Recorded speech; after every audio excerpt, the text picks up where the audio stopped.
భారతదేశ రాజకీయ వ్యవస్థ అంబేద్కర్ గారి ఇచ్చిన రాజ్యాంగ వ్యవస్థను నీరుగారుస్తూ ఉంటే ఒక ప్రక్క అధికారాన్ని అడ్డు పెట్టుకొని పోలీసు యంత్రాంగాన్ని చేతిలో పెట్టుకొని భయభ్రాంతులను చేస్తూ దాడులు, అఘాయిత్యాలు, అమానుషాలు, చివరికి పెట్రోల్ పోసి తగలయ్యాలని చూసి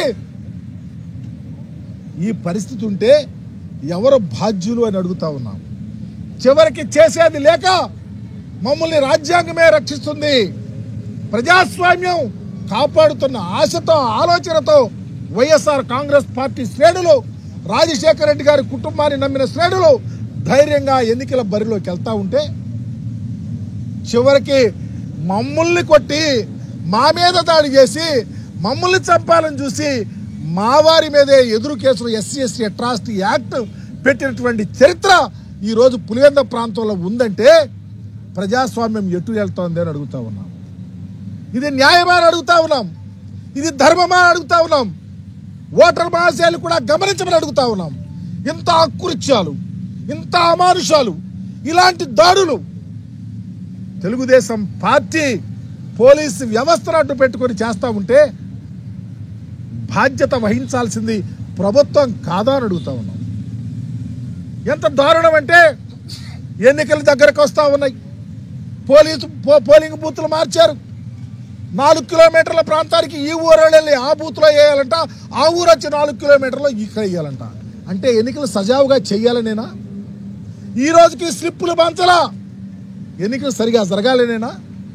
మా మీద దాడులు, అఘాయిత్యాలు చేస్తూ ఉంటే చివరికి ఈరోజు మా క్యాడర్ అంతా పోలీస్ స్టేషన్లో పెట్టి 100 మందిని ఉదయం నుంచి సాయంత్రం దాకా కూర్చోబెట్టి ఎన్నికల ప్రాసెస్లోకి వెళ్ళనీయకుండా, ప్రజలను కలవనీయకుండా, మా పార్టీ యొక్క ఆవశ్యకతను చెప్పనీయకుండా తెలుగుదేశం పార్టీని ఏ విధంగా గెలిపించాలని ఒక కుట్ర ఈ రాష్ట్రంలో జరుగుతూ ఉంది.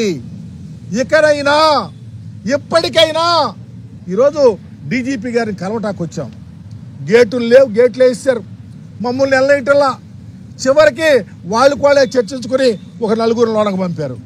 ఎవరికి ఇవ్వాలి, ఎవరికి ఇవ్వాలి? మా యొక్క గోడు ఎవరికి వినిపించాలి? వెళ్ళి బల్లలకి వినిపించాం. అక్కడ అవుట్ వార్డ్ అని పెట్టుంటే అక్కడ రమ్మన్నారు. తీసుకెళ్లి మెమరాండం ఇచ్చి, అయా ఈ విషయాన్ని డీజీపీ గారికి చెప్పండి, విన్నవించండి, రేపు ఎన్నికల్లో ఏవో జరగటానికి సిద్ధంగా ఉన్నాయి, మీ వ్యవస్థ కళ్ళు తెరిచి మాకు సహాయం చేయండి, రాజ్యాంగబద్ధంగా ఉండమని చెప్పండి. ఎన్నికల్లో రాజ్యాంగబద్ధంగా మీరుంటే గెలుపు వైఎస్ఆర్ కాంగ్రెస్ పార్టీదే, గెలుపు జగన్మోహన్ రెడ్డి గారిదే. జగన్మోహన్ రెడ్డి గారి మీద అంచెలంచెల విశ్వాసంతో ప్రజలున్నారు. కాబట్టి ఆశ్రిత పక్షపాతం వద్దు, మా వైపు ఉండొద్దు, వారి వైపు ఉండొద్దు. ప్రజాస్వామ్యబద్ధంగా మీకు ఇచ్చిన అధికారాన్ని జాగ్రత్తగా చేస్తే వైఎస్ఆర్ కాంగ్రెస్ పార్టీ గెలుపు నల్లేరు మీద నడకలాగా ఉంటుంది.